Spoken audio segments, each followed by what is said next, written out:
Fiat Chrysler ќе плати стотици милиони евра на Тесла за да ги вклучи неговите модели во сопствената гама со цел да се намалат просечните емисии во издувните гасови.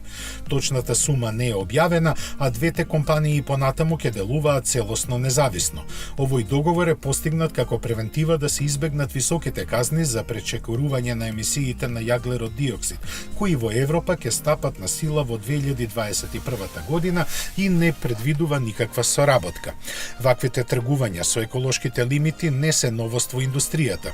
Законодавците во нив не гледаат ништо лошо, бидејќи сметаат дека на тој начин еколошки освестените компании се надградуваат со екстра приходи за своите напори за помали емисии. Тие пак кај автомобилите се предвидени да се намалат на просечни 95 грама јаглерод диоксид на километар.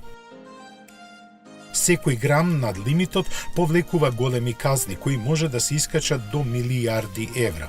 Во недостатокот на хибридни и електрични возила во својата програма, тоа го натера Fiat Chrysler интензивно да бара партнер за заеднички административен настап на пазарот.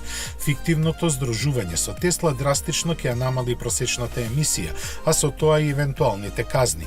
Цената на крај ќе ја платат сите, купувачите преку поскапите возила, а граѓаните со дишење на еднакво загаден воздух. За жал, правилата на Европската Унија го дозволуваат ова.